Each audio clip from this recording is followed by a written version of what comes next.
Well, now I've shifted my mindset around what that feeling means. And it means I'm doing something in life that's worthwhile. Let's go. And I'm getting out of my comfort zone, so I'm living Let's life. go. So instead of being fear, like I lean into it, and I want that fear because it means that I'm doing something.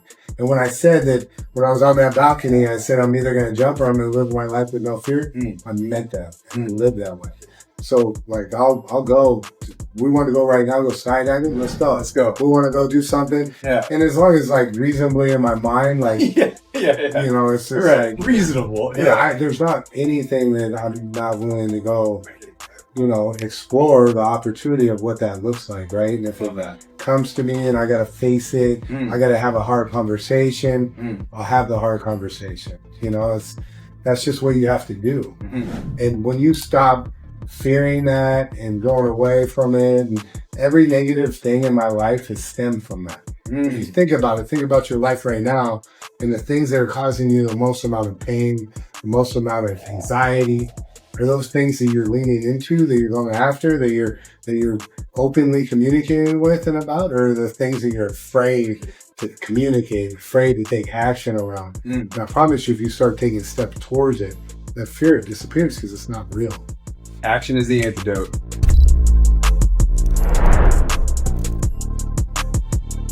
Hi guys, welcome back to the Alchemists with Evan Rundle. Today I have someone who I've been interested in interviewing for a while now here in San Diego. He was a self-made millionaire at 23. He is the founder of Gÿnergy. He's built an 8-figure company and he's an all-around great guy. Garrin Heslop, how you doing today?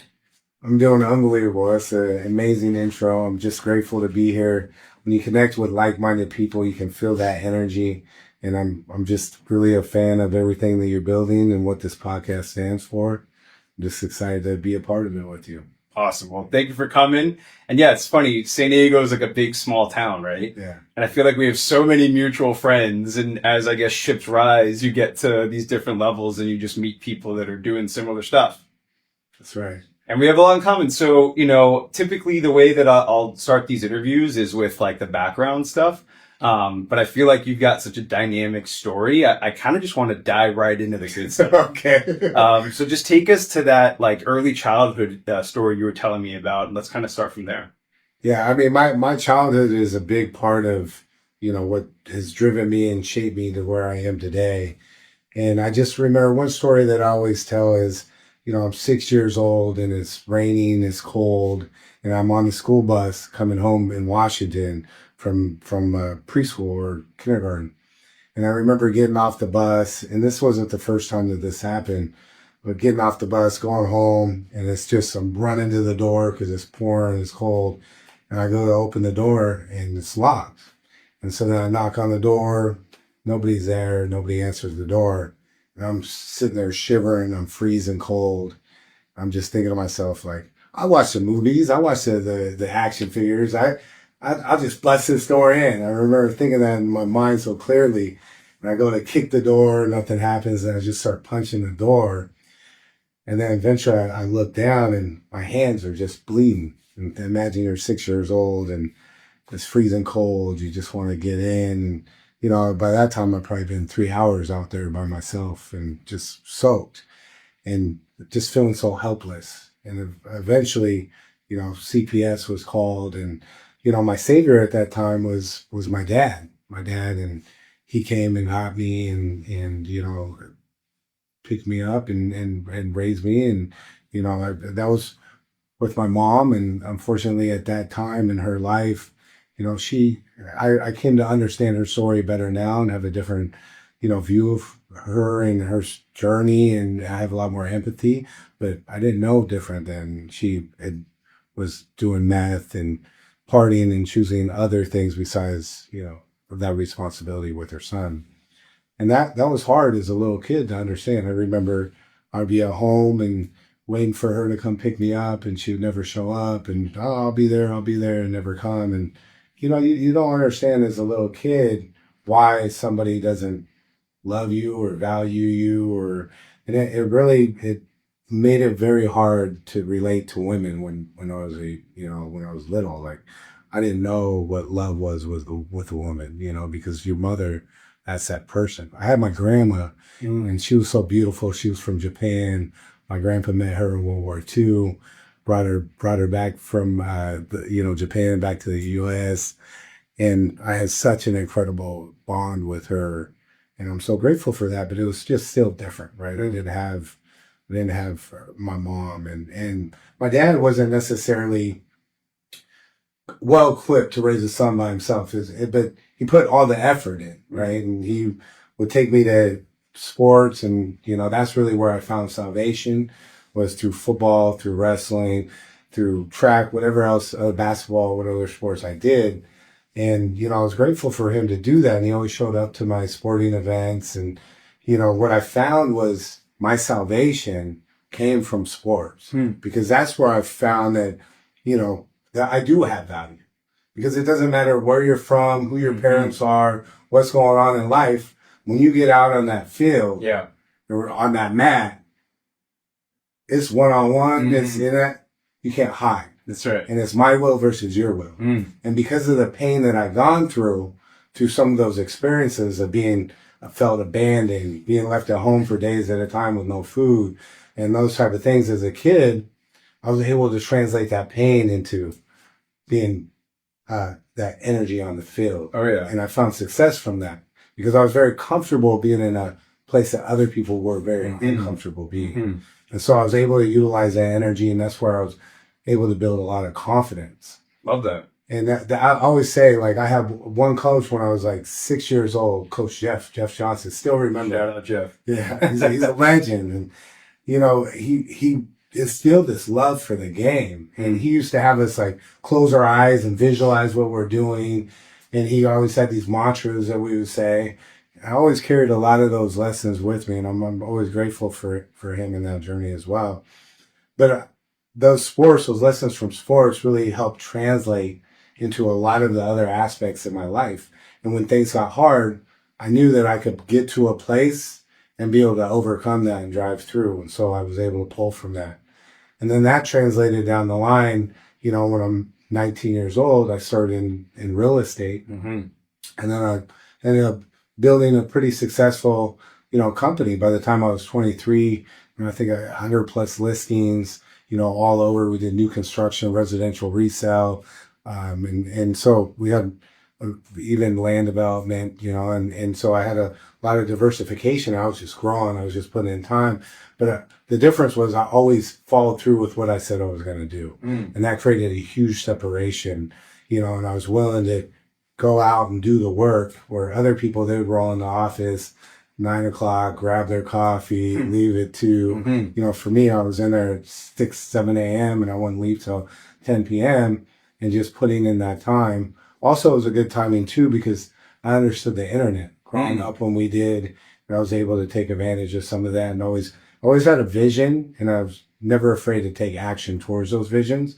And I always had this self-belief that if I wasn't going to step in and I go to a listing appointment, for instance, and when I sat with you, if I didn't get you to sign that listing with me, I knew I was doing a disservice.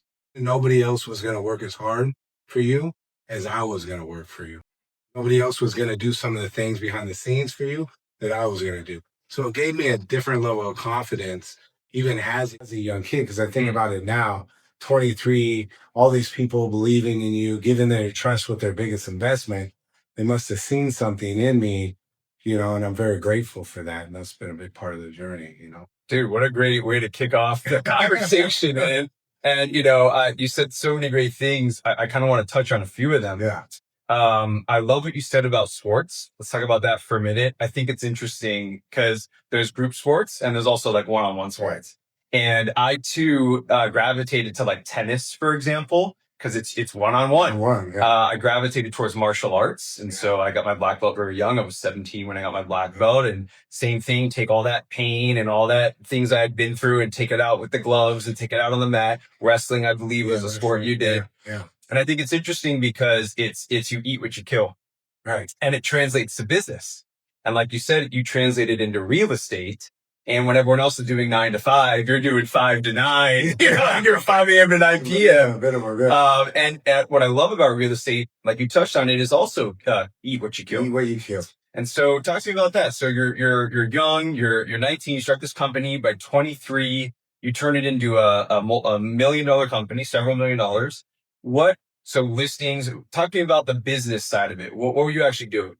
Yeah, so I mean, my main thing was going out and hunting, basically. If we're Okay. going to use that, Let's analogy, go. right? I had a team that was, with me and really focused on processing the transactions and doing all the behind the scenes, all the transaction coordination and all of that. Was it sales though? Was it fix and flips? Was it? Right. So it was sales, right? So Okay. I was listing all the property. Got it. Got Right. it. So I was going out and I would go meet with people, whether it's the builders or Sure. developers, and then I would represent the plats of the new construction of the homes, Nice. or I would, just go and target certain areas and go get listings.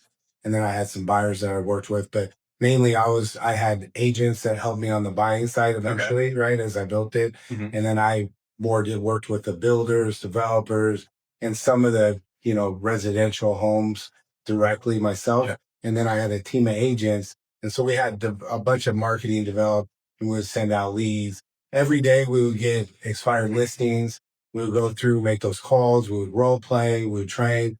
Like really it was about being a student of the game Yeah. and the craft, where I know a lot of people like they feel uncomfortable role playing, feel uncomfortable having scripts. When you have those processes in place so you can go and how many calls every day we tracked how many calls we made, from those calls, how many appointments did you have from those appointments? How many listings did you get? And then where was like the break, right? Well, is your conversion for appointments? Is that where the problem is? Or are you getting a high level of conversion, but you're not getting listings? So everything that we did, we looked at from, a systematic point of view. And you're so young. Did you have a mentor? Did you how did you go from this, wild, traumatic childhood into this very sophisticated business model with systems? And at 21, I mean, I was partying in the club at 21. Like, how did you get into this? I don't know. I just always had a different view on life and things. I mean, I grew up so young. Like I did a whole bunch of stuff when I was young and partying and all that. And then I became very, by my senior year in high school, I didn't really drink anymore because it wasn't really like that interesting to me. Yeah. And then, I started this and then I just saw like there's so much opportunity. And for me, I saw my life. I always knew there was going to be some big impact that I created. I didn't know what exactly that was. I saw this as being a vehicle to be able to do that.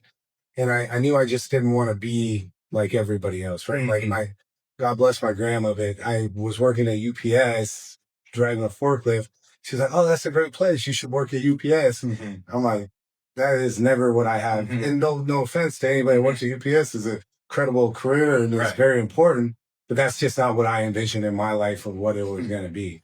Right. And so in my life, I've had some pretty crazy ups and downs and we'll go through some of that. But in this point with that, I just looked at what were the people and that were operating at the highest level. What were they doing? And then I was drawn to like Mike Ferry. Okay. I don't know if he's a real estate coach. I don't even know if he's still around anymore, but he had a whole system. So I bought into that and then I just implemented it. And a lot of things like I just create. Like I've always been that way. So it's just like something comes to my mind and it's a blessing and a curse because I always have to recreate things. I never just something out of the box. And I'm like, hey, this is the way to go. It'd be a lot easier if life was that way. Yeah. But I don't do it that way. Yeah. So but it's I love that I have that vision of the way I want things to be, right? Yeah. The way I believe and, operating within alignment of that, I think is really important. I think it's so fascinating. Almost every entrepreneur I talk to has that same feeling where we don't know how, but we know that we're supposed to have some kind of impact. Yeah. And, from a young age, I was an entrepreneur. I mean, like bake sales of 5, right? And every job, every career, every ego death that we've had, we'll get in all of that, has just been like another vehicle where I'm just attempting to do that thing. I'm trying to scratch that itch of, I want to help people. I want to impact people and I don't know how, but maybe this is the way. Right. And then like, all right, maybe not. Maybe this is the way. And I think that's so fascinating because it also gives me hope that like, there is no the way. There is other. You know, there are multiple the There are ways. multiple. And it's just like, what are you feeling in this phase of your life, this season in your life? And it can change. And it's not everything is make or break. It definitely does change. Yeah. So let's get into that. So it's not about me, it's about you today, but it's just fascinating how much. You have so much, I call it Gÿnergy, right? Let's go. So much Gÿnergy. Get Gŷnergized over there. All right, trademark. Don't be taking that. He does his trademark, too. Oh, there you go. Well, right on, man. So, okay, so now we're at 23. Yeah. You've achieved this material success. Yeah. But you're still not quite fulfilled, and there's some other things going on. So talk to me about this kind of, I guess, first real ego death almost. Yeah, I mean, and one thing I didn't mention too, you know, I had a business partner, which ended up being my wife at that time. We got married, and you know, there's a period of time where that was a very successful dynamic. Yeah. And you know, so I just think it's important to acknowledge that as well. Mm. And through the whole, you know, experience, I just remember, you know, one day I had this beautiful house. I grew up, you know, not with a lot, and you know, my other people in my family had a lot, and you know, it kind of always gave me like a weird dynamic, and it drove me to really be focused on creating success in my life. But I remember one day I was in my house. I had a 10,000 square foot house on Lake Tapps, which is up in Washington, with 100 feet of waterfront. I like brought in my own sand beach. I had a 8-car garage, basketball court, like everything that you could dream of, with a boat on the dock at 23, 24 years old. And it was this incredible experience. But, well, you know, like you said, like I've always felt called to, like, there's something bigger, you know, in my life. And then this ego death, it wasn't something that I chose. It was something that was, you know. They really are. Yeah. Forced on me. Like, I remember sitting there thinking about how grateful I am for, you know, everything that was going on in my life, even though I had a tremendous amount of stress and stuff like that. And part of what I would do when I would get stressed out is I would go jump on my bike. So I had a Hayabusa bike, and I'd go ride, and, you know, I'd have a lot of fun. I'd do a lot of crazy stuff on there. But this day I was just chilling, and I was just cruising. And I remember going down the hill down into Sumner, and having lunch with my friend, and then not a long ride. And then I get back on my bike and it's cruising. It's one of the beautiful days, you know, and there's not a lot of them up in Washington, so you want to take advantage of them. Right? I'm cruising out there, and I just remember so clearly, like, heading up the crest of this hill, and this guy is stopped at the light, right? And so he goes, I always kind of pay attention when there's an intersection. He stopped, I'm good. I continue my acceleration. I just remember right at the last second, he pulled out in front of me. And usually I got really quick reflexes, and I can get myself out of, you know, situations. But this one, it was just right at the last second. I just remember that feeling right before. It wasn't like life just flashed before my eyes. It was, there was nothing I could do to change the outcome. I had no control over it, whether I'm alive, whether I'm dead, and that's my last moment, or whether I'm paralyzed. There's nothing I could do to change what was about to happen. When you're talking about life and death and that type of stakes, it's really this incredible, like, realization and feeling. I remember finally I woke up, obviously, because I'm here. And when I woke up, there's all these people around me. I remember I tripped everybody out because I was so happy. I was just so grateful that I was alive. But I knew not to look at my arm because it just felt funny. Like, I just knew, don't look at my arm. And I was so grateful because I'm blessed, and God was with me, because the first person on scene was a trauma nurse. I was literally a mile away from the fire station. And the reason I didn't look at my arm is because the whole bone and everything was just shattered outside the skin. So you can see a scar. And if you feel it, it's all plates and poles, and I got eyes and everything. And so the biggest blessing came, the hospital. I'm in the ambulance, the hospital I get into. The surgeon that was there, that just happened to be on call, was a top 5 elbow specialist in the world. And he just happened to be on call at the hospital that I was taken to. And what they told me very clearly was, if he wasn't there, because I was in surgery for over 8 hours, they would have just amputated my arm. Wow. Because I literally had so much asphalt all in the bone, and so much reconstructive surgery. then during my recovery, even so, what they told me also is enjoy when you have movement, because within the next 2 to 3 years, you'll have so much arthritis you won't be able to use your arm. I was back in '08. Right. And you're chilling. I use this Push-ups every morning. every morning. Let's go. Let's go. Yeah. Work out every morning. So it's just a testament to, don't allow other people to put limitations on you.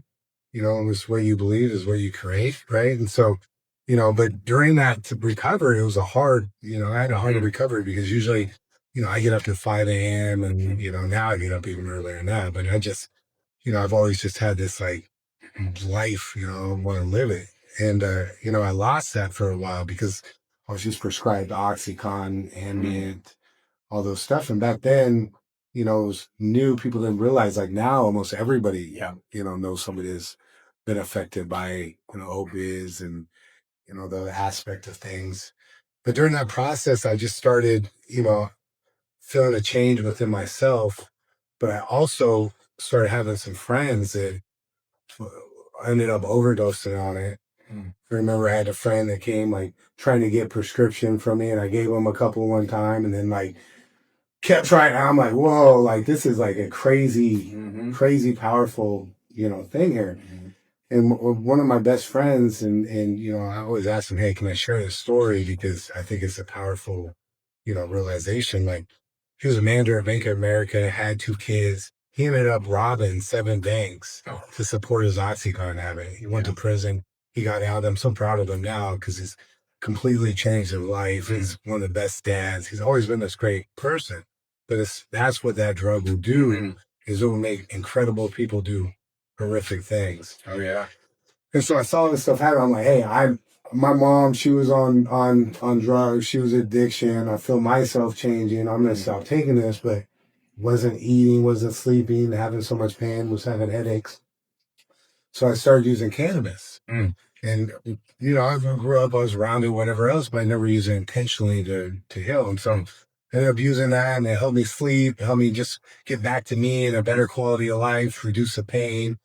And so I saw 2 needs. I saw one and a new mission, right? 1, create awareness there's a better alternative than prescriptions, and 2, to create safe access. Okay. And so the next year I moved down to California in 2009, and I started a cannabis company. Oh, wow. Medicare Farms, yeah. I didn't know that. I didn't know it was during that time when the real estate crisis was happening too. Yeah. And had you exited real estate at that point too? So when I was going through real estate, and even in that time when the real estate, the way my business was set up, like we were scaling at such a pace, like even if our pie was so exponentially growing, we were actually doing more revenue at that point, more profit at that point than in the years previous. Interesting. So we were actually positioned, because it's like that wave goes in, and then when the wave goes out, there's some people and everybody else exits, right? Right. We were positioned and primed to be there, take advantage of that.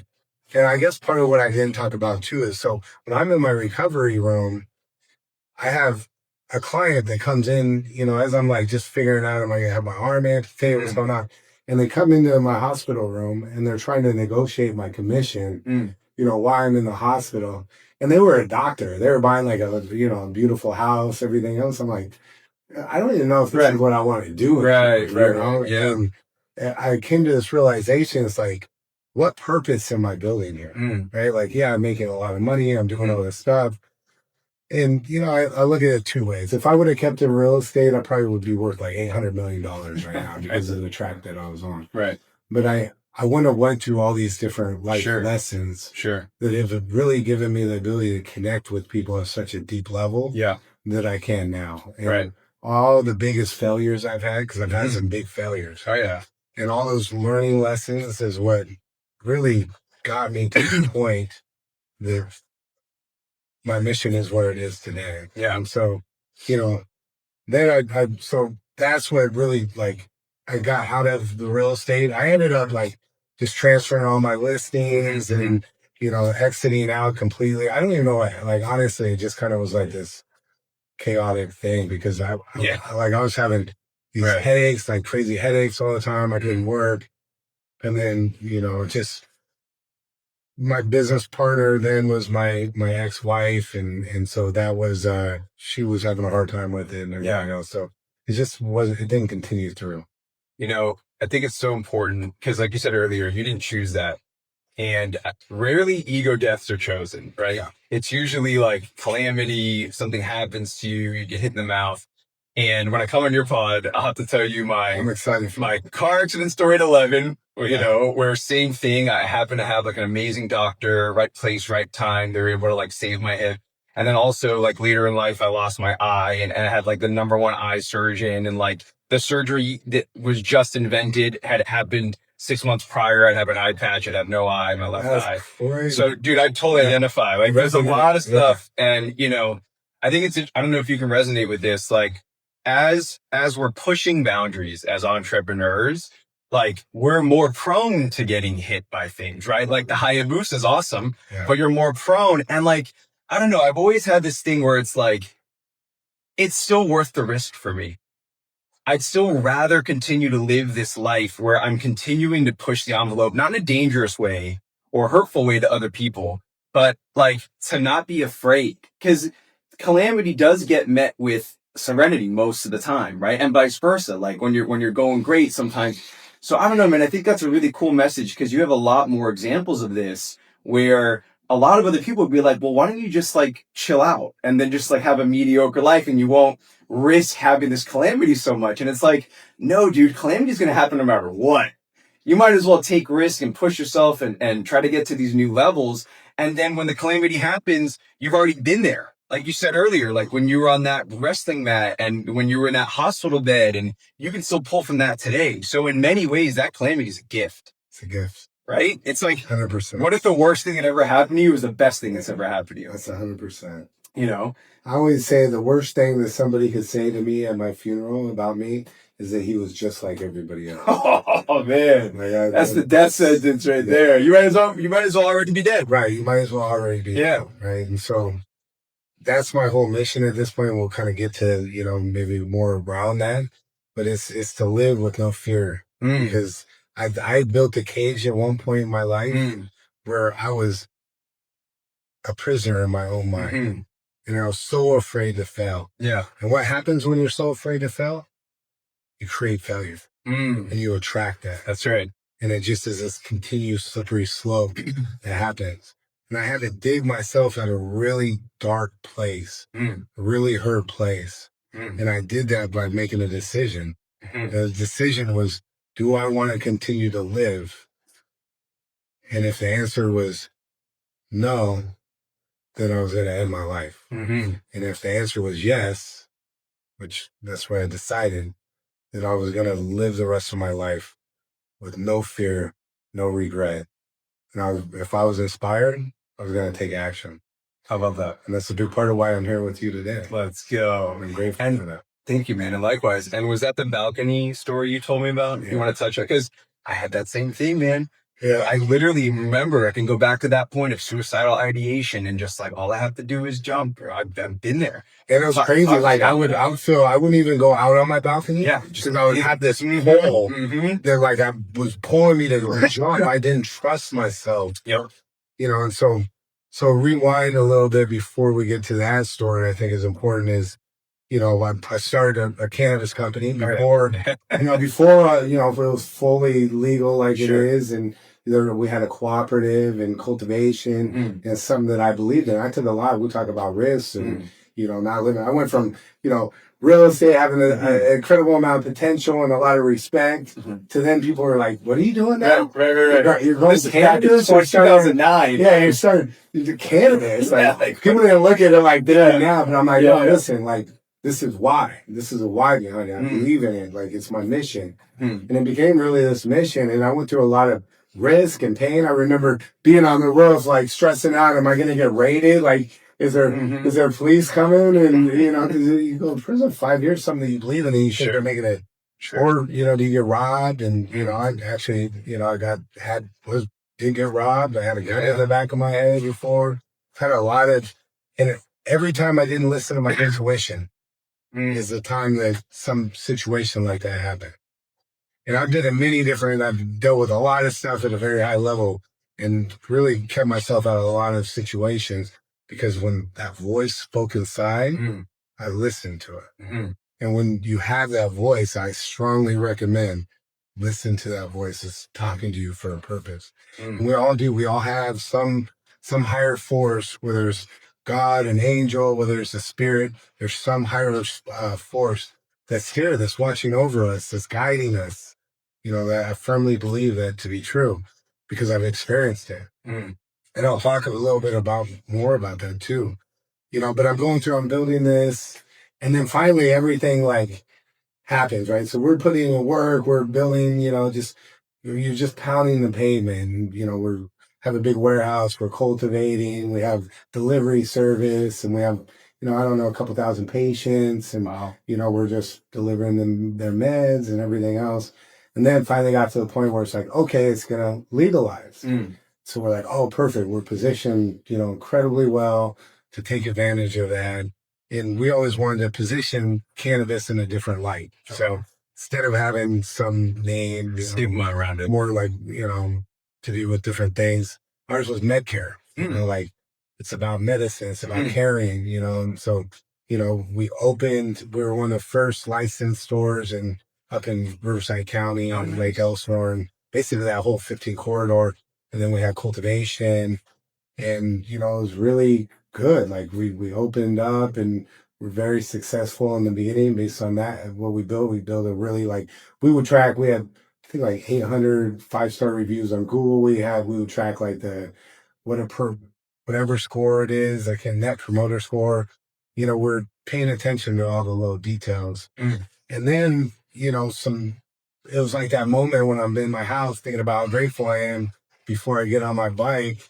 And then a similar thing happens, like we just raised capital. We just done all these things, trying to had all these different stores we were going to open and really expanding. And, COVID happens, right? So we're a new company.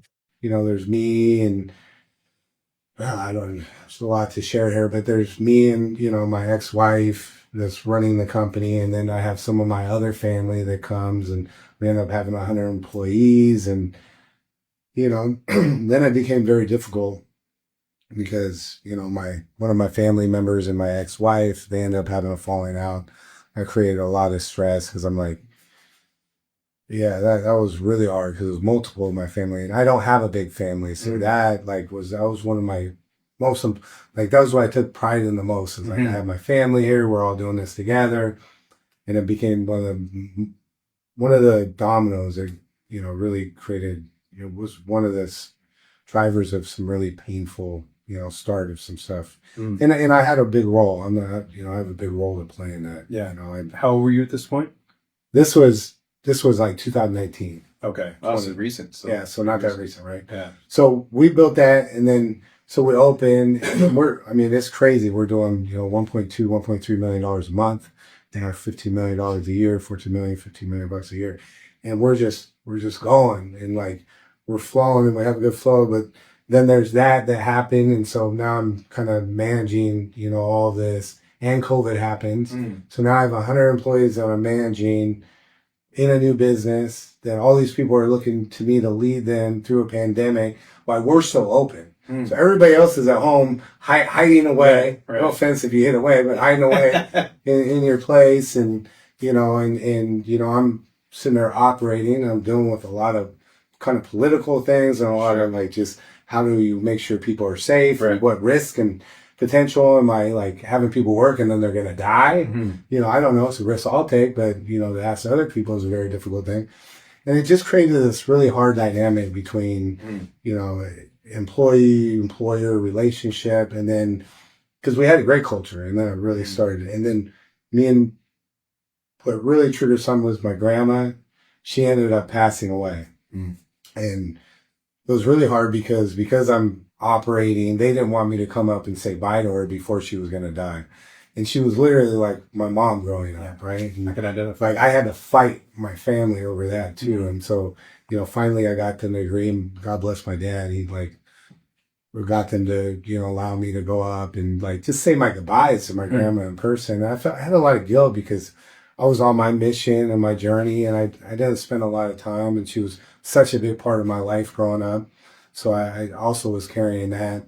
But one thing that was really important to me growing up was my grandma holding my babies. Like I wanted to have kids when I was like 19. And I had 2 kids because my ex-wife, she had 2 boys, 2 and 3, Jacob and Caleb. And I raised them, you know, from 2 and 3. Now they're 22, 23. And, you know, coached the football. We had a great relationship. But I also want to have my babies as well, you know. And, you know, we tried to have kids. We did in vitro like 6 times.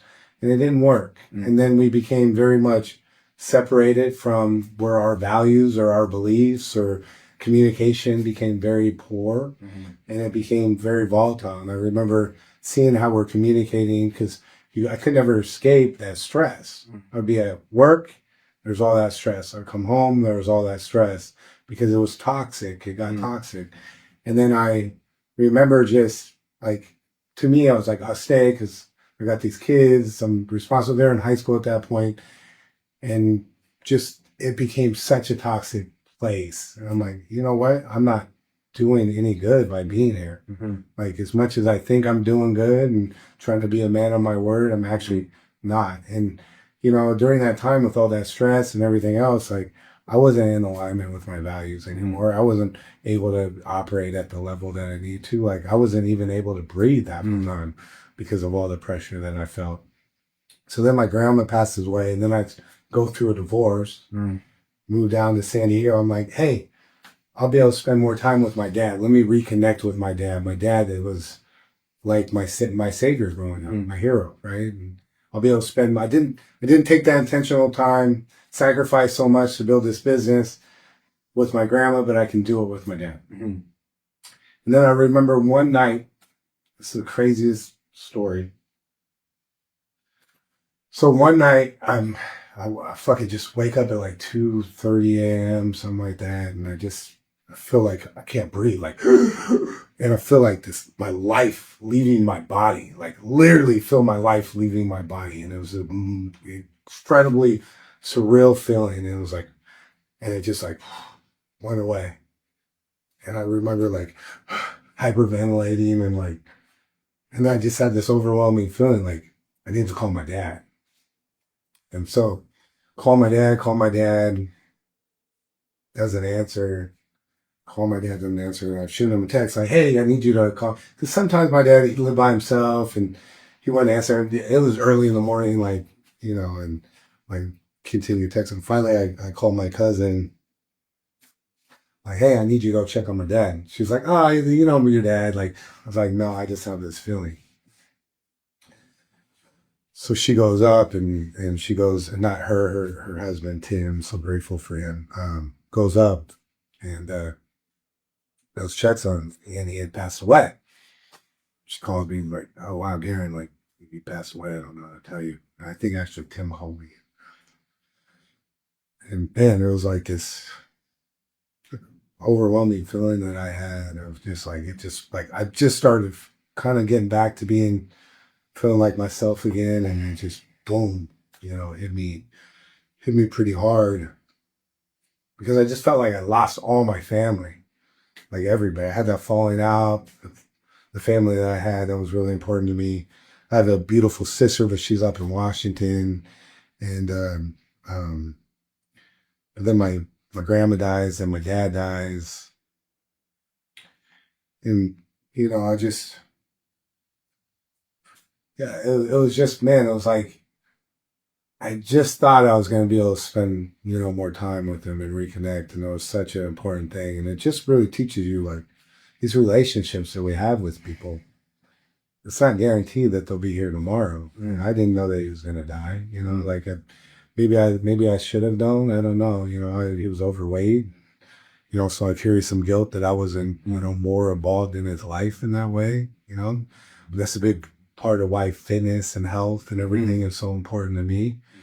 You know, my dad, I remember at 40, you know, being a kid, and he was overweight and stepping on a scale. He's like maybe 250 or something like that. And he's 5'8". I'm like, bro, you got to work out. You got to take care of yourself. He's like, wait till you're 40. You know, I'm 40 right now. Right. I'm like, but part of that drive is, you know, we learn, you know, from our parents, good things back to the great things they do, and also through some of the bad things or the ways that they don't take care of themselves. So, that was a hard time. Yeah. And I remember just feeling, to that balcony story, right? I remember feeling like, man, I got my business. It's not going good now. It's like, no matter what I was doing in that, I felt like it was going from, X to Y to Z, and it just kept slowly. And, looking back, there was just like COVID jump that happened because everybody was getting money, and, so the whole industry went like this, and then the whole industry went like that. But when you're in that individual journey, you don't understand what's happening overall, and you're like, okay, let me try this, let me do this. And no matter what I did, I wasn't able to change that, what was going on. And then I got an ex we're battling, going through, and then, you have investors that you're responsible for, and that ends up being, hard, and it was just, the whole thing became too much. And I just like, why am I here? Like, I was so afraid to fail. I was so afraid to let everybody that believed in me and what I was doing down that I couldn't even operate anymore. I couldn't be free to create the outcomes that were necessary. I created that prison within my mind. I don't know how many times that we wake up in the morning and we can't breathe, and we're just, our mind's racing. And maybe you felt that way, maybe you had it, and you're like, you want to try to do all these different things, but all you're really focused on are the negatives, the things that maybe are outside of our control, the things that aren't going right. And then it creates a perception that where our focus goes, where our energy goes, our focus goes, or vice versa, of like, that's all there is, right? And what I learned from that whole experience is like, if I would have just been able to step back and see things from 30,000 feet, I would have been able to see the board different and be able to maneuver maybe a little bit different. But when you're in it and you have so many things coming at you, you're just trying to survive. Yeah. And, I remember that day going out on the balcony. I'm like, you know what? It's not worth it no more. Like, what am I doing? And I like literally was at the edge of it, like ready to go. Like, I'd made peace with it. And then my dad, spoke to me. And I was just like, you know what? Instead of doing that, why don't I honor my father? Why don't I just live, instead of being in this prison of fear and restriction? If I'm already willing to die, why don't I just live every day with no fear? Say, fuck it. Like, live every day with no fear and not allow anything to hold me back, and stop living for everybody else. And at some point, live for myself. And in that moment, the next day, what I did was I flew down to Mexico, and I climbed up this hill, went up top, and I jumped. And I didn't just jump. I jumped. I had a bungee cord around my ankles. And I remember they counted down 3, 2, 1. I was so calm.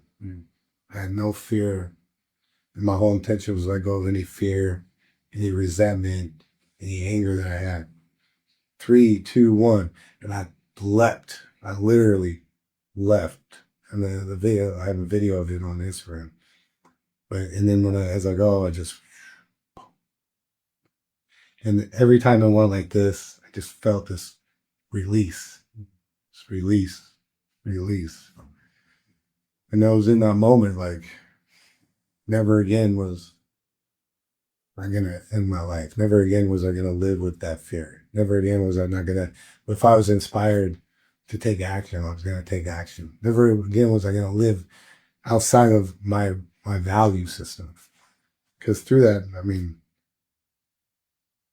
when you're not happy, when you don't have fulfillment, when you don't have purpose, you end up finding other things to fill them. And this moment and that time was such a powerful thing for me. And what it really taught me is that I can now, instead of, because I always felt when I was a kid, like, I'm here for a purpose. I'm here to impact people in some sort of way. I coached football, whether it was, in business and however I could help people, I always wanted to.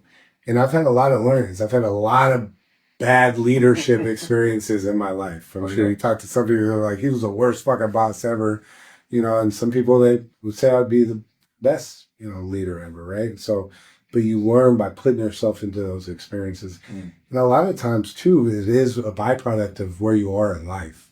And so if you embody those habits, if you embody those values, if you're very clear on your purpose and you stand through that, you can lead very well. And if you're not, then how can you're not authentic, right? And so I found when I'm most in alignment, that's when I can be the best to impact other people and share. So that is starting me down this whole journey of just complete self-discovery, complete healing, my childhood trauma, understanding why I would react to certain ways in relationships, why I had this fear of abandonment, how that affected me, and once I did that, it changed my whole life. And gratitude, living in gratitude. Because when you're depressed, when you're in a negative state, if you start thinking about gratitude and write down what you're grateful for, but not only write down, but actually I have this whole concept that's part of day zero that's implemented in everything we do. It's taking action to gratitude. Doing something every single day around it. Like one thing would be like reach out. So maybe I'll reach out to Coach Jeff, my old football coach. Just let him know the impact that he had in my life and how that matters and how that translated, on and all the other people that his impact through me, the ripple effect that creates, right? Like if you do something like that every day, how do you think that changes your life? And so I just started on this journey and I started developing all these tools. Take different things. I had a Tony Robbins coach. I had all these different, take stuff from different places. And I just started compiling it together. I remember I went through another relationship. It was a really good relationship. I had it was a great person. She was awesome. And we ended up just having something that, happened that didn't align with, what I felt was one of my negotiables, non-negotiables. And that ended up ending that relationship. But I'm so grateful for her because she was a big part of, my journey. Because after a divorce, what I noticed was I started seeing these cycles that would happen previous in my relationship that I thought was all this person's fault. What I realized is, no, it wasn't. This was my responsibility. Once you start taking that ownership over your life and the way you react to things, because that's been a big intention of my life. It's like, here's a rock, right? And here's me on top of my rock. Doesn't matter what's going on around me. It could be calm. It could be the biggest storm. I'm strong on top of my rock. It doesn't change who I am, what my actions are, right? And that relationship was part of that. And I remember when I exited from that, I was invited to, it's like another crossroads in my life, right? I was invited to this trip down to Mexico to volunteer at this orphanage. And, I was like, oh, that sounds amazing. I've always wanted to go give back. I've always wanted to volunteer. Let me go do that.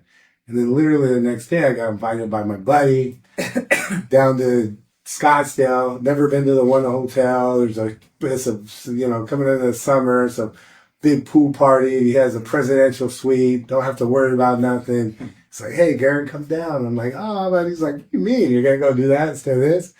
And I just remember thinking to myself, like, this is this big decision in my life. Like, what decision do I make?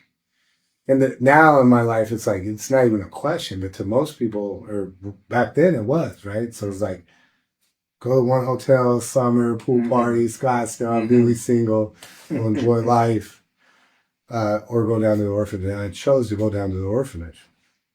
And when I went and did that, it was just this incredible awakening that happened as well. And a big part of that awakening was this, like, I went and connected with these kids and like, they were just so grateful for me being there and the energy I shared. Everybody thinks they need to be at a certain place in life before they go volunteer. Don't. Like, they just want to know that people care and that they value them and that they're people that will show up. That's what they want, that energy, that share. But they were just so grateful. The other part that was so powerful that I noticed is the people. that went down there on that trip, like they just had this different energy and aura to them. And they were about something that was bigger than themselves, and particularly the women, right? I was like, man, these women are like, their energy so sexy to me. Like, it was so beautiful. Like, they have these big hearts and they're just so giving. And, you know, you could just see that genuineness, that authenticity. And I was in, you know, being in San Diego, you're around all kinds of different stuff. And, you know, you're around the bars, clubs, whatever. And you may not find that necessarily there, right? Maybe you do. And maybe that is there, but probably less likely. And that just resonated with me. And a part of my self-discovery after that trip, I had this journal, incredible journal, I think it was a Legend Planner, but it had this exercise in it. And it's like where you are, what you want, you know, why that's important, and what does it look like in relationship. And part of what I wrote in there was, you know, from that trip, was like, man, I want to find somebody that's about something bigger than themselves. Somebody that loves me for me and loves themselves, shows up for me the way I show up for them, and vice versa. And like, really like understands the value that we both bring to the relationship. Like, and it's so amazing when I met my now fiance. Met her at Fit. That's for a number, and there's this kind of cool story. I won't go into so much of that, but our whole relationship has just been this beautiful thing.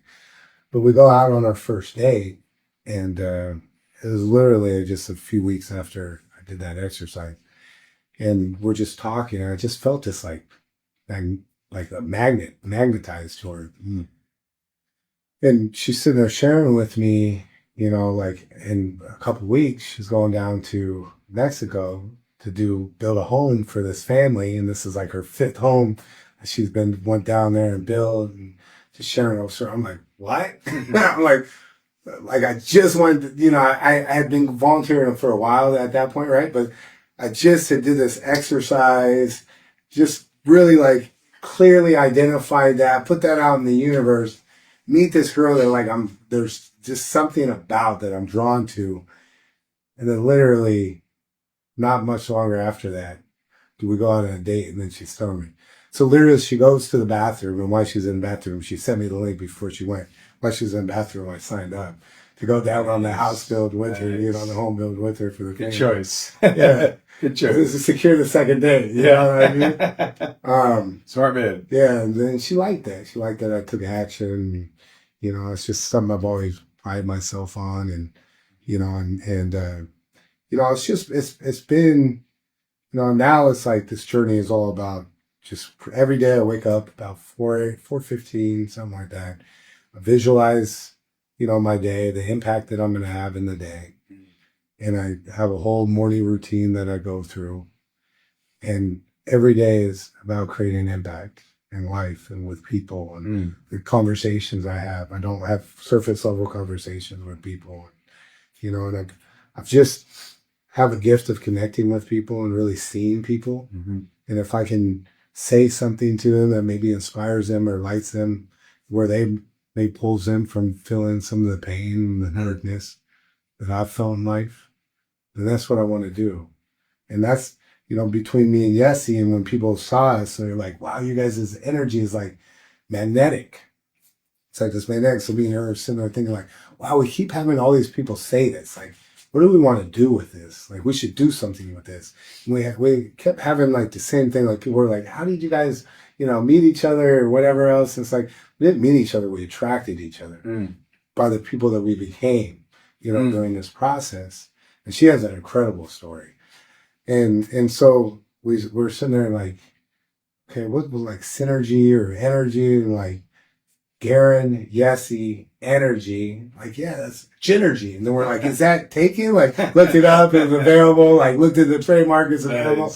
Like Gÿnergy. And then we're like, everything with us is about gratitude. We're like, gratitude plus action equals Gÿnergy, you know what I mean? So Gÿnergy. So there's like a lot of different nuances that you can play. And then like Gÿnergize, get Gÿnergized, you know? It's like just such a cool word. It can be a noun, verb, you know, it can be anything, right? So it's like, and we're going to come out with like supplements and all kinds of stuff, you know? It's like, because fitness is really like very much aligned, our values of like, giving back, connecting.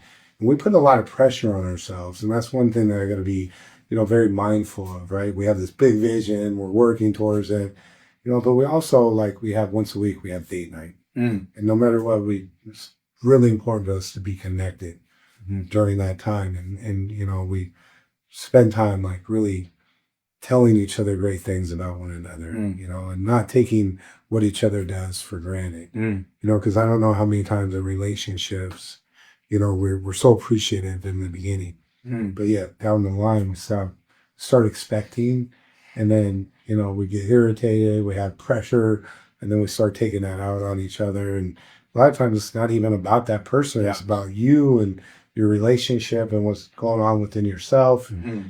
And we take it out on that other person, the person that we love the most, that is there for us the most, bears the brunt of that pain. So we've been very intentional.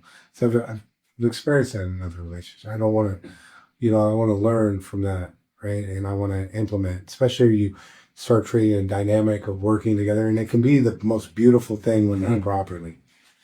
But you always got to be intentional about that relationship and put that first.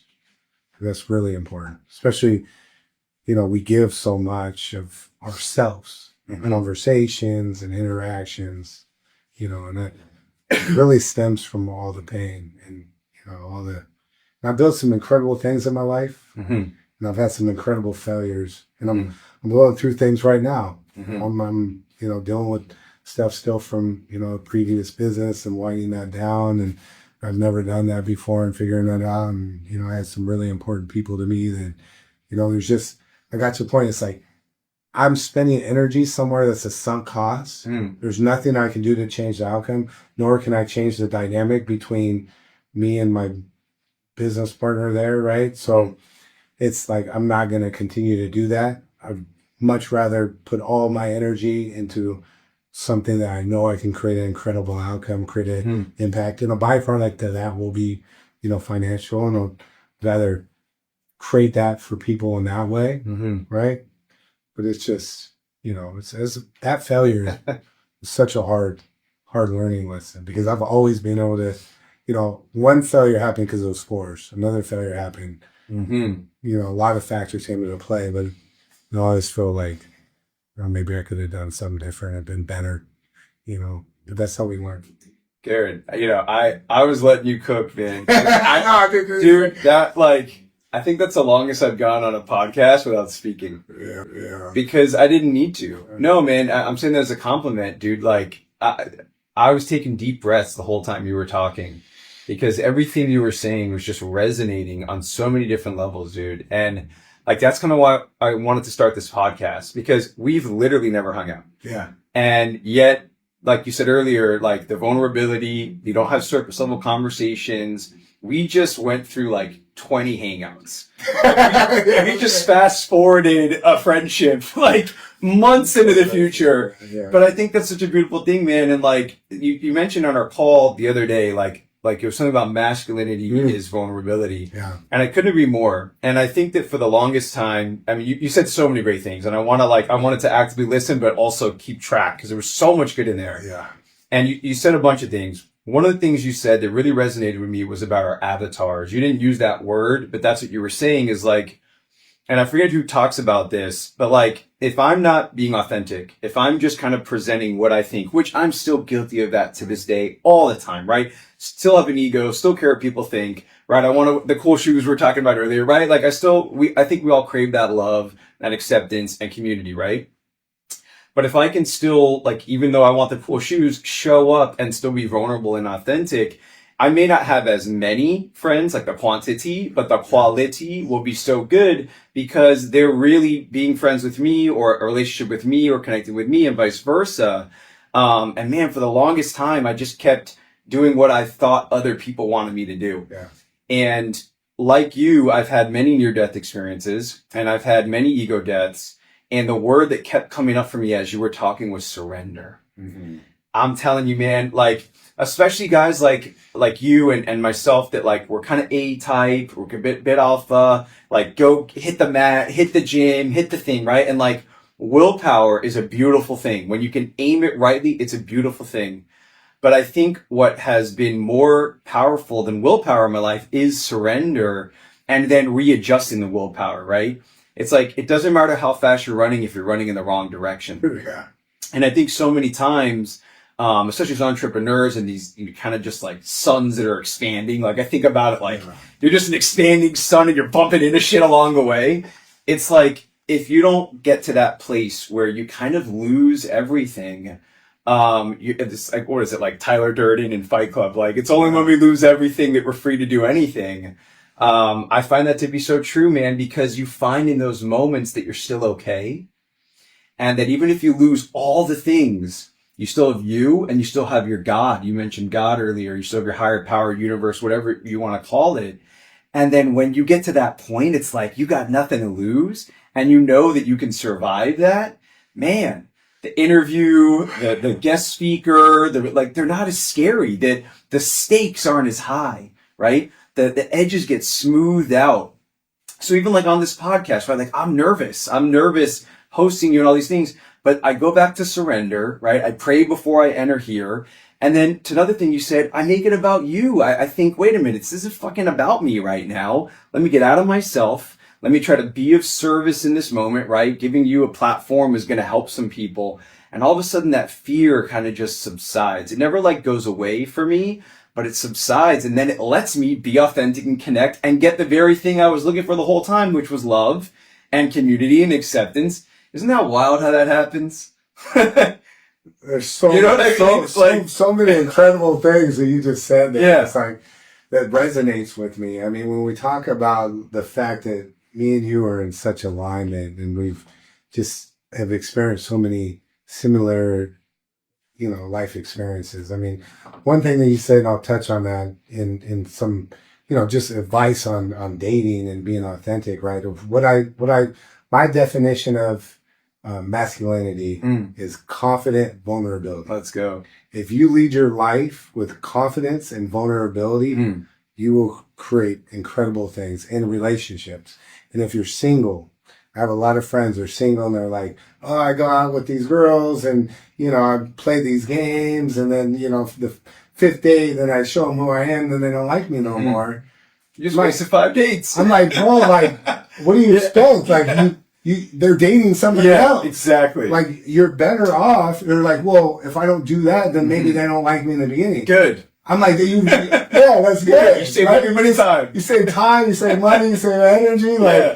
Find out, because the person that's alignment, they're going to fall in love with you as a human being and who you are. So don't be afraid to lead with that. Yeah. And if you are afraid to lead with that, then maybe there's some things that you desire to change in your life. And maybe it's time to really look in the mirror and take that action around you, right? And so I think understanding, and that's part of why we built Gÿnergy and Date Zero. We built a whole program that's about taking action through gratitude. It's about self-discovery, your mantra, like who you are as a human being, your creed, like what is your family legacy, what does that name mean to you? And then you have it's gamified. So it's fun, right? For us competitive people, right? So if you can make gratitude cool and gamified and you're taking action through it and you have these I am statements and you're tracking your dreams and you're doing all this, some stuff in neuroscience and all this stuff, right? It's like, ends up being this really powerful manifestation that changes your life. And you do it with the community. So we put cohorts, groups together and you go through it and, we lead people through this, me and Yesi, as the results. Like we just started doing this. We're on our second one right now. Like the transformations that are happening from it are incredible. And it's not built on we dive in and we nerd out on stuff, but it's not built on all of that. We're not a psychologist or, don't claim to be. We've just been through shit in our lives. Exactly. And we have to get ourselves out of it. And we relate. And we're more focused on, a little bit in the past, but really focus on what now, who I am now, and who my highest self is, who that best version of me, and how do I create this pathway straight from here to here and really identify, like what you said. It's like, if I don't know where I'm going, then I don't know where I'm going. Right. And if I can be very specific and have that vision, so that's what we help people create. Dude, and as you were saying that, the reason I lit up is because you mentioned earlier, well, a couple things. One thing you said earlier that I identify with, that just as your friend, I'm going to point out, is it's so important not to shit on ourselves. Right. And what I mean by that is like the shoulda, woulda, coulda. And you're pretty hard on yourself, I can already tell, and so am I. Yeah. And you can only connect the dots looking backwards, and hindsight's 2020. Yeah. And just hearing this story, I'm sure you're aware of it, but I wasn't aware of it till this moment.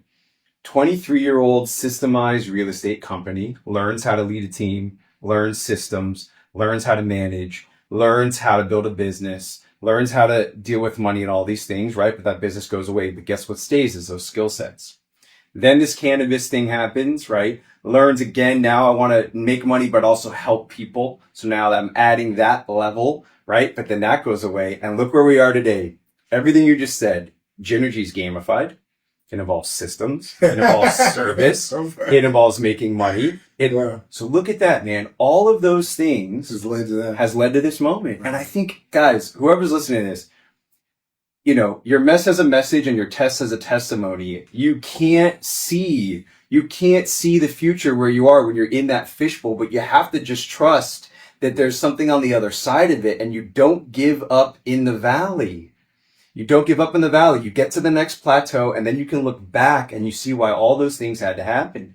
But so many people quit in the valley. And to your earlier points, man, like drugs, alcohol, I've buried so many friends over the last 19 years because they get to the place where you got, and instead of choosing life and choosing to not live a life of fear, they choose the other route. And I have a ton of empathy for that, man. A ton of empathy. I've lost people to suicide. I've lost people to overdose. And I have so much empathy for that. But I just want to encourage anybody out there, man, that like there is a better way.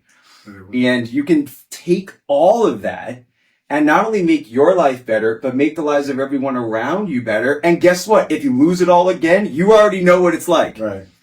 So then you can build it all again. You don't have that fear anymore. You lose that fear. You lose that attachment. I think so much depression comes from attachment. Man, I got to double riff on it, man. Let's go. What you're talking about with attachment, because that is one of the biggest that when you go through that death of the ego, like you talked about a couple times. I did a couple different ceremonies. One I did 5-MeO DMT, and my whole intention around that was the one I talked about, but was to let go of anything I was holding on to. It was just changing my perception around me, right? That was not in alignment. And let go of those things. And the other one was no matter what's happening around me, to stand up and rock. That was 5-MeO DMT, very powerful. I had an incredible experience. One of my great friends, Dustin, I went to high school with, he actually lives right by me. Incredible human being. He invited me out. I'm very grateful for them. And then with my sister, and she has an incredible story too. She had even a harder childhood because we had different dads, and her dad, wasn't there. So my grandparents, different grandparents raised her, but she's an incredible human being. And we did on my 39th birthday, I think, she came down, we did a peyote ceremony. And one of the things that I wrote in my journal as I'm in the ceremony of peyote is, part of my next chapter is letting go of any attachments that I have to things or anything that's part of my identity.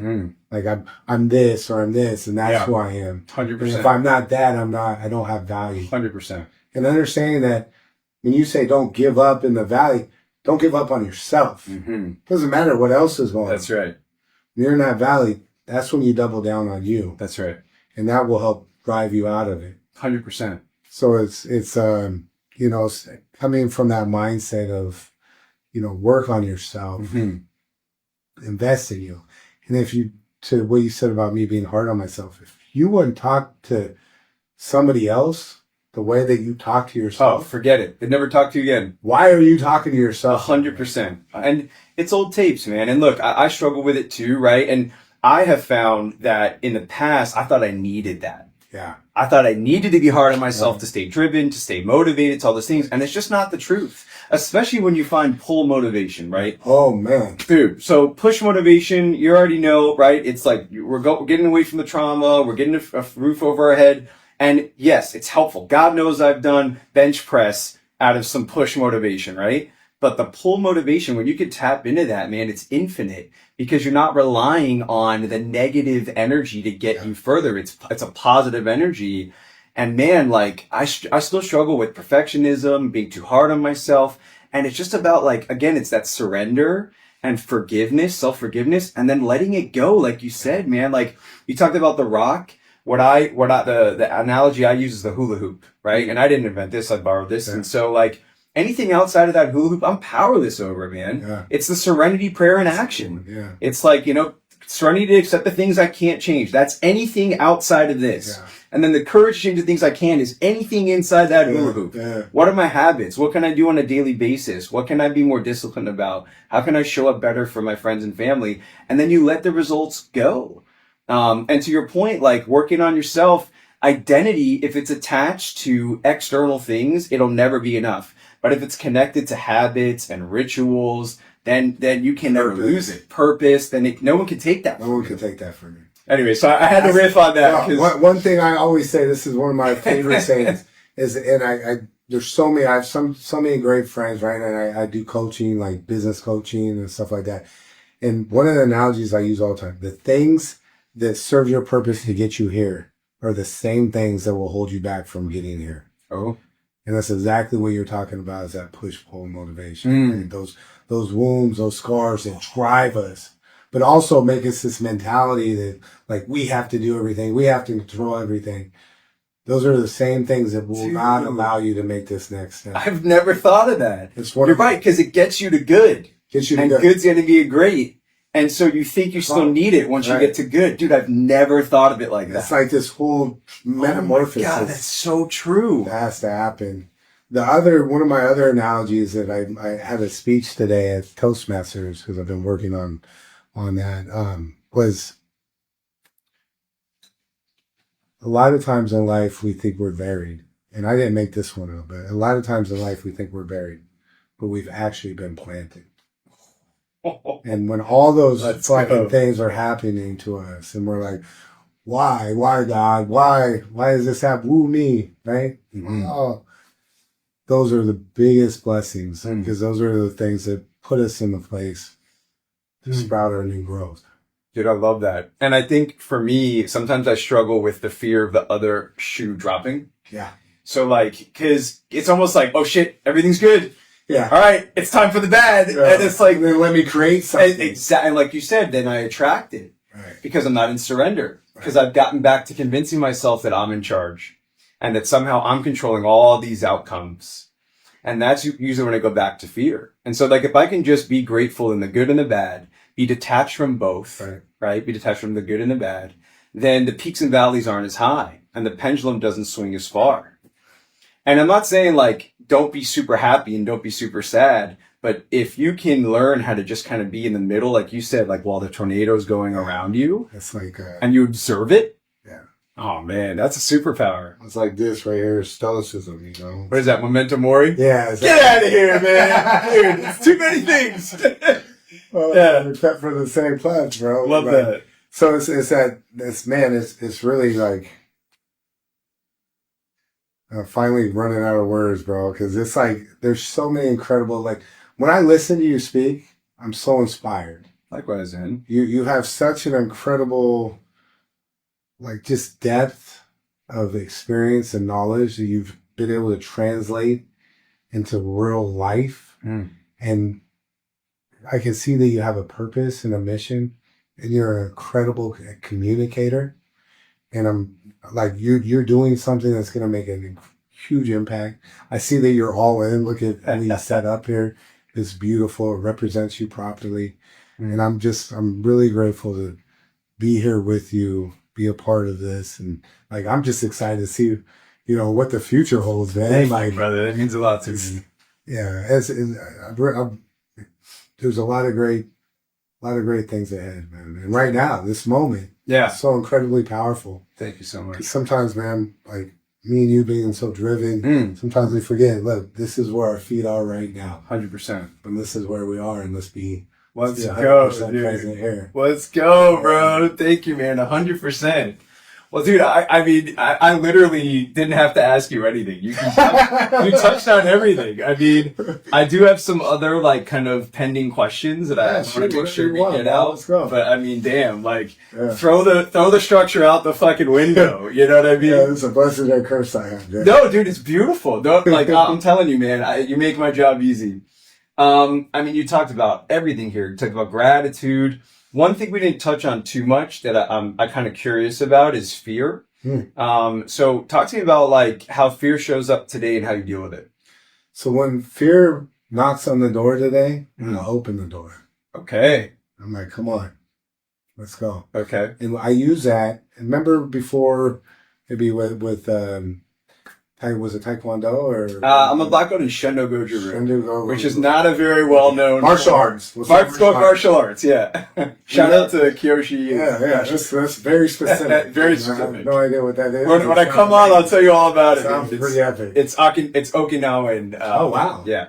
Yeah, I'm from my parents from Japan. Oh, okay. Well, there you go. So what was I saying? Fear. Door. Fear. Opens. Open. So remember that feeling that we had before maybe a match? Yes. You know, and I don't know about you, but there's a time where I got really nervous. Of course. Right? Well, now I've shifted my mindset around what that feeling means. And it means I'm doing something in life that's worthwhile. Let's go. And I'm getting out of my comfort zone, so I'm living life. So instead of being fear, like I lean into it, and I want that fear. Because it means that I'm doing something. And when I said that, when I was on that balcony, I said I'm either going to jump or I'm going to live my life with no fear. I meant that and live that way. So like I'll go. We want to go right now. Go skydiving. Let's go. Let's go. We want to go do something. Yeah. And as long as like reasonably in my mind, like yeah. You know, it's just right. like reasonable. Yeah. There's not anything that I'm not willing to go. You know, explore the opportunity of what that looks like, right? And if it comes to me and I got to face it, I got to have a hard conversation. I'll have the hard conversation. You know, that's just what you have to do. And when you stop fearing that and going away from it, and every negative thing in my life has stemmed from that. If you think about your life right now and the things that are causing you the most amount of pain, the most amount of anxiety, are those things that you're leaning into, that you're going after, that you're openly communicating with and about, or are the things that you're afraid to communicate, afraid to take action around? And I promise you, if you start taking a step towards it, that fear disappears because it's not real. Action is the antidote. Action is the antidote. That's it, man. Let's go. That's a clip right there. And no, like the more that we can fail, you know, like I had an event, and by everybody else's standards, the event was great. Yeah. But I had so many learning experience from the event that I had, and it didn't quite land exactly how I envisioned it. But if I didn't have that event and I waited, or I'm not continuing to go do that because I'm like, oh wait, what? You know, let me make sure everything's perfect. It's like, no, you go in, go through it, experience it, and if you're connecting, you're present, whatever you're doing will be good, and then that's how you learn, and then do it again. And that's how you learn, do it again. And just continue that way. And that's, to me, how you deal with fear. Dude, it's like a free coaching session. I'm not paying for this. Dude, it's a great so true, man. Yeah. No, but I couldn't have said it better myself, man. I mean, because you still win regardless. Even if the thing that you wanted to go good doesn't go good, if you were present, if you learned from it, you still won. It still went well. Right. And in fact, I forget who I was listening to, but they're like, successful people fail more than unsuccessful for people. Sure. By definition. Yeah. That's like, you have to. It's like part of it, right? Part of it. Failure's part of it. And you just change your relationship with it. That's right. Change your relationship with fear. Yeah. Change your relationship with failure. Love that. And then what's left? Nothing. Yeah, success, really. Right, that's it. Dude. Because it's okay if you're in a, you know, you end up losing everything. Okay. Been there. Now I'll do it again. That's right. You know, and that's the process that I'm going through. It's like, hey, you start over, you learn, you rebuild, you take all these experiences that you have, and you're that much better for it. And you can actually, now I wake up every day and there's like with cannabis, it was all about helping, but at some point it kind of lost the soul to me of what the industry meant. And it turned into something different. Yeah. Right. And now I'm in something that from the moment I wake up to the moment I go to bed, I'm Gÿnergized about. Let's go. I have no, like, I could put every moment of my life into that and have that be with Yesi. Yeah. And I'm completely satisfied. There's Isn't that nothing else beautiful? that yeah. Well, and what's ironic is you're probably going to be more successful because of that than any other thing you ever could have done. I already know it's going to be, Well, like, yeah. And dude, you mentioned the $800 million thing. It's like, okay, but you would have also gone through 2008 crisis, right? Yeah. And so to your point now, it's like you still kept all those skill sets. And if you want that, you could still have that. Yeah. So, Right. you know, I don't regret that at all. Right. Like for me, it's like, it's just different pathways. Like That's I believe like I have multiple versions of myself. Living different versions of like decisions I made at different times. Sure. And you know, I have some other stories too, but it's not relevant. But you know, it's like life is a blessing, man. Mm-hmm. And I'm just so grateful for all of it, all the suffering, all the pain. It's all positioned me. You know, like I can have a conversation with almost anybody, and I can relate to them in some sort of place that they feel pain, some sort of place that they're at in their life. And because of that, it resonates with me. They can feel that it resonates with me. And because of that, they can feel that I care. And so when people know that it cares, that's when you can really make impact in somebody's life. Let's go, dude. Couldn't have said it better, man. Yeah. That's, I mean, not to make it about me again, but that's why I started this podcast. Yeah, you know, I love real estate development. Don't get me wrong. Yeah. And I'm providing a service. I get to be creative every day. I employ people, all these wonderful things. But the impact I feel like I can have doing this, I think is like kicks the door down, right? Yeah. And getting on stages, being an author, you know, building a community, having these events. That is so powerful, man. And then what's ironic is like you can still do the business. Like the business can still be there. You can still generate wealth and be able to employ people. And it's not either or. The more wealth that you generate through it by creating value for people, that's right, the more impact that you can have. 100%. So, you know, there's a misconception that, you know, hey, if you're going to create value for people or like you're going to impact people, then it's wealth, like money is either or. Money's like an evil part of it. Right. It's not. Money is a tool. 100%. And once we look at money as being a tool, and the more value I can create, a byproduct of creating value is money. And the more money that we have, the more people we can impact in different ways. Let's go, dude. I feel like I literally said that exact same thing like a month ago to a friend on a hike. Like that, I could have said it better, bro. We were very much aligned. All right. Oh, so I would like to invite you too. May 2nd through the 4th, we're having a house build, and I don't know when this is going to air, so maybe it's after, but we're doing them every 2 months. So we're going down to Mexico, building a home for a family that's in need. Like they live basically on a dirt floor. They don't have power. They don't have water, leaks. They have a baby. It's like in 3 days, you change their entire life. Wow. Create this huge ripple effect. And then we go to the orphanages down there. So if you want to find more information about that, you can go to Gymnergy.com, Gyenergy. Dude, love that. Yeah, I'd love to go. Yeah, I don't know if this will air before that, but yeah, but we will continue to have them on and, you know, have those, but really teaching people how to like go give back. And so what you're saying is don't go to Scottsdale. You want me to go to there? Don't go to the Scottsdale pool party. Go to Mexico. Damn, you really do listen. I'm trying, brother. I'm trying. You know how many conversations I have with people are like, oh, I got plans. I'm doing this. And I'm like, bro, you don't understand. This is going to change your life. Spend the time. You're not going to regret it. But they're so comfortable doing the same things over and over again. And then they wonder why their life, they wake up feeling unfulfilled. Yeah. They're disconnected from themselves. They don't know what their purpose is. So if you feel disconnected, if you feel like you don't know what your purpose is, doing something different, get out of your comfort zone. I would highly recommend going down to Mexico or anywhere. Go volunteer, find something that's close to your heart, and that giving, you receive so much more. Dude, couldn't have said it better myself, man. Oh, I love it. Well, let's go, bro. So I got a couple more quick ones. All right, let's go. I got a speed round for you. Okay. So, I mean, I'm literally going to skip all this because you nailed everything. Top 5 books. Oh, wow. Well, Good to Great is a great book in business. That's a great one. But I would say A Happy Pocket Full of Money. It's about quantum physics and like how you attract things in your life. That's a huge one. We didn't even touch that today. No, we're going to have to run it back, man. Yeah, we're going to have to run it back. That's huge. 5 a.m. Club. No. That's one of my favorite books of all time. You haven't read that? No. Oh my God, you gotta get it right now. It's this engaging story. It's like a parable, and it teaches all these different levels. It's not about waking up at 5 a.m. That's part of it, but it's really about how you live your life and living in alignment, your values, your heart set, soul set, mindset, all these different things. But there's actually this character in there called Mr. Riley. Okay. And that's who I put in my affirmations. I am Mr. Riley, like this embodiment of it. So I good to greats, 1 grade, 1 for business. If you're operating in business, probably would be the best. And then, so I said, happy pocket full of money, 5 a.m. Club. 5 a.m. Club. I would say, man, there's so many incredible books.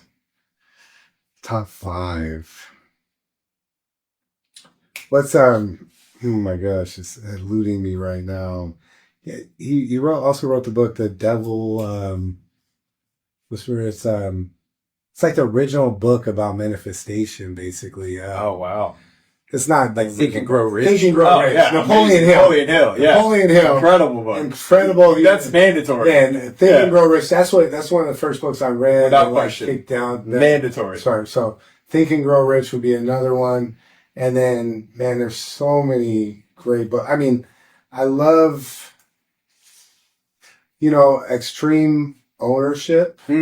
Phenomenal. With Jacko. Just finished it a couple months ago. Oh man, phenomenal. If you just want a book, like if you're a guy and you want to get like it's pumped like up. that a book is just so like I couldn't put it. That story's insane. Right. So is that 5? That's 5. Okay. That's 5. I'll go with those. I have like once I get down to this level, there's a lot. Oh yeah. Happy Pocket Full of Money had a huge impact on my life. Huge impact. Think and Grow Rich had a huge impact. 5 a.m. Club had a huge impact on my life. Right. So personal. Those ones are like, if I was going to say 3 that just, that's it. Desert Island, those would be, those 3. Those would be it. And then business, if you're operating in business and you feel like you pulled in a lot of different directions, Good to Great. It's a really excellent book. And then Traction, like in the EOS system in business is really a powerful tool. Game changer. Yeah. Dude. Well, Garrin, what an amazing conversation. I feel like we could do it for a couple more hours. We're going to have to run it back. Yeah. As we wrap up here, is there anything that we left out that you want to tell the listener, you want to say to either people that want to know about Gÿnergy or that are just out there struggling? Anything you want to say to listeners? I would just say, as much as a lot of times we feel like we're alone and our problems are, unique to us, as you really understand the human experience and you evolve and like the people I talk, it's not like we're been through so many things. There's other people who have been through the things that you've been through, and find a community, whether it's Gÿnergy or some other community that has like-minded people. Reach out, and be vulnerable. There's a lot of power and growth in vulnerability, and you don't have to go through it alone. And I wish that somebody told me that when I was going through it alone. So if anything that I said resonates with you, you can always find us. The Gÿnergy Effect on Instagram. So the Gÿnergy Effect, or our website's Gÿnergy.com. And you can reach out and contact us there. We have a journal that we created, this whole dynamic. It's not just a journal, it's like a whole experience, but it's called Date Zero. So it's about that date with yourself. And then I'm developing this whole other program right now that's going to be like systemized, gamified about your whole entire life. Like it's really going to be powerful. But just know that you're not alone and that you have value. Love yourself. Take that time. Take that time for you. Garrin, thank you so much, brother. Yeah. This was awesome. Guys, thanks so much for tuning in and listening. We'll see you next time. Let's go.